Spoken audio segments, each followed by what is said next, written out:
एक तो चंदन की लकड़ी में सुगंध आती है और संतों के शरीर से सुगंध आती है। वो जीवित रहे या फिर उनके शरीर को यदि दाह क्रिया से जलाया जाता है तो उनके शरीर में सुगंध होती है। क्यों? क्योंकि तुम्हारे कृपा तुम्हारे रघुनंदन, तुम्हारे कृपा तुम्हारे रघुनंदन, तुम्हारे कृपा तुम्हारी कृपा तुम्हारी रघुनंदन, तुम्हारी कृपा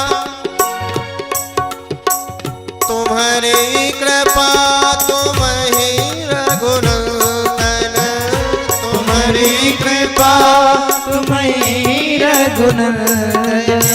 जाना है भगति भगत और चंदन,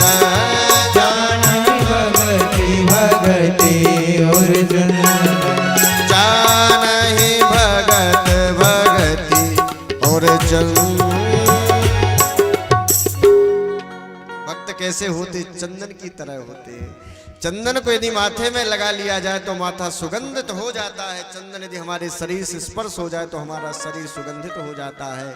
संत यदि हमारे जीवन में उतर आए, संतों के वचन यदि हमारे जीवन में उतर जाए तो जीवन की जितनी घृणा है, जितनी बदबू है, जितने पाप हैं, सब नष्ट हो जाते और हमारा जीवन सुगंधित हो जाता है। परीक्षित जी, वैसे तो पूतना ने कोई अच्छा काम नहीं किया है। पूतना लोक बालघनी, पूतना ने काम किया, क्या काम किया? बोले बालघनी, बालकों को मारा है। राक्षसे रुधिरासना, जाति से राक्षसी है, इसने खाया पिया क्या है? बोले रुधिरासना, इसने खून पिया है। जीवन भर कोई अच्छा फलाहार नहीं किया है, जीवन भर इसने कोई साधु संतों के प्रसाद को नहीं पाया है, जीवन भर कोई अच्छे भंडारे में जाकर के भोजन पाके नहीं आया। इसने क्या पाया खाया? बोले रुधिर आसना, बच्चों के खून को पिया है। तो बोले ठीक है, हो सकता है कि इसने खाया पिया गलत हो, काम अच्छा ना किया हो, मगर भगवान की शरणागति में तो आ गई थी। हाँ, और भगवान की जो शरणागति में आ जाता है तो गीता में भगवान जी कहते हैं क्षिप्रम भवति धर्मात्मा, मैं तुरंत उसको महात्मा बना देता हूँ, धर्मात्मा बना देता हूँ। तो उसको भी कोई महात्मा बना दिया होगा। बोले नहीं नहीं नहीं नहीं, इतनी बड़ी गलती मत करना, ऐसा नहीं। क्यों? बोले जिघांसया पिहरहे, आई थी तो क्यों? बोले भगवान को मारने आई थी। इसकी मति भी अच्छी नहीं थी, विचार भी अच्छे नहीं थे, मगर तरी क्यों? बोले इसलिए इसका उद्धार हो गया कि भगवान के दिव्य विग्रह से इसका स्पर्श हो गया, भगवान को इसने छू लिया। और जो भगवान को छूता है, जो भगवान को स्पर्श करता है, जो भगवान का हो जाता है, अपने आप उसके शरीर में सुगंधी आ जाती, जीवन उसका आनंद से भर जाता है।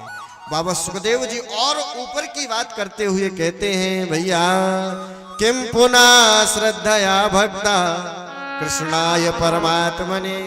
अरे सोचो, पूतना तो गई थी बिना भाव के, मन में पाप था, द्वेष था, कपट छल छिद्र न जाने कितने दोष थे, द्वेष थे,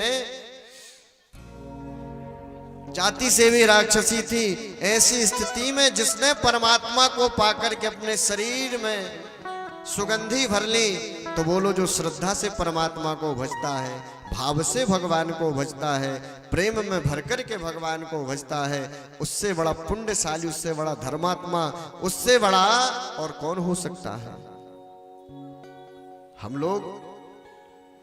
हम लोगों की जो स्थिति है ना, कथा सुनते हैं, भगवान का भजन करते हैं। आप सबके घर घर में लड्डू गोपाल जी बैठे होंगे, बहुत से लड्डू गोपाल तो यहाँ पर हैं।